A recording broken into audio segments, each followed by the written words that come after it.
Top 10 Haunted Locations. 10.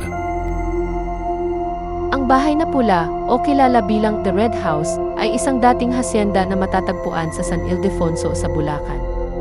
Itinayo noong 1929 ni Don Ramon Ilusori.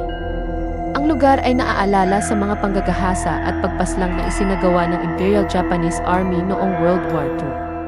9. Bridge, isang 2.6 kilometrong tulay na nag-ugnay sa Tacloban City, Leyte at Santa Rita, Samar. Itinayo noong 1969 sa ilalim ng administrasyon ni Marcos. Dahil sa laki ng tulay, nais ng mga tagapagtayo na tiyakin ang tibay nito, kaya't sinasabing ang pundasyon ng tulay ay hinaluan ng dugo ng mga dinukot na bata. 8. Ang Teachers Camp sa Baguio, matatagpuan sa Leonard Wood Road, ay isang sentro para sa pagsasanay at mga kaganapan ng mga guro. Itinatag noong early 1900s ng mga Amerikano, kilala rin ito sa mga paniniwalang may multo dahil sa mahigit 100 taong kasaysayan. 7.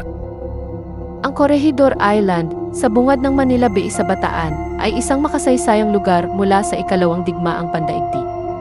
Dahil sa dami ng nagbuwis ng buhay dito, ito'y itinuturing na isa sa mga pinaka-nakakatakot na lugar sa Pilipinas. 6. Ang La Peral White House ay matatagpuan sa Baguio, Pilipinas, ay isang makasaysayang gusali na kilala sa American colonial na arkitektura na itinayo noong 1920. Dati itong tirahan ng kilalang pamilya La Peral at naging kampo ng mga sundalong Hapon noong ikalawang digmaang pandaigdig, kung saan maraming tao ang pinahirapan at pinatay. 5. Ang Balit Drive sa New Manila, Quezon City, ay nag-ugnay sa Eulogio Rodriguez SR Avenue at Nicanor Domingo Street. Kilala ito dahil sa mga balit trees na dating nakahanay dito at sa urban legend ng isang babaeng multo na nakasuot ng puti. 4. Ang Fort Santiago, itinatag noong 1571 ni Miguel Pez de Legazpi, ay isang makasaysayang kuta sa Intramuros, Maynila. Naging saksi ito sa maraming trahedya, kabilang ang pagkamatay ng maraming tao sa kulungan nito noong panahong kolonyal at ikalawang digmaang pandaigdig. 3. Ang Diplomat Hotel ay isang abandonadong istruktura sa Dominican Hill sa Baguio, Pilipinas. Itinayo ito noong 1913 bilang seminaryo at naging hotel sa mga sumunod na taon. Sa ikalawang digmaang pandaigdig, naging kanlungan ito, ngunit naging lugar din ng trahedya, kung saan maraming madre, pari at mga takas ang brutal na pinasla. 2. Ang Manila Film Center na matatagpuan sa CCP Complex sa Pasay.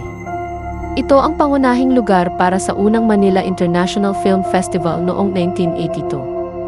Ito'y kilala rin sa isang malagim na aksidente sa konstruksyon noong Nobyembre 17, 1981 nang bumagsak ang scaffolding na nagdulot ng pagkakabao ng 169 na manggagawa sa mabilis matuyong semento.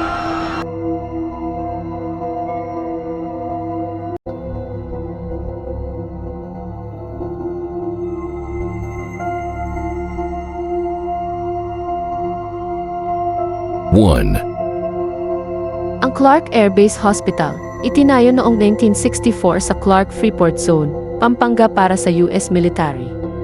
Naging asylum ng sugatan at malapit ng mamatay na sundalo noong World War II at Vietnam War. Dahil sa dami ng namatay dito, naniniwala ang mga lokal na pinamumugaran ito ng multo, kaya't tinaguri ang pinaka-nakakatakot na lugar sa Pilipinas. Inabandona ito matapos masira ng pagsabog ng Mount Pinatubo noong 1991.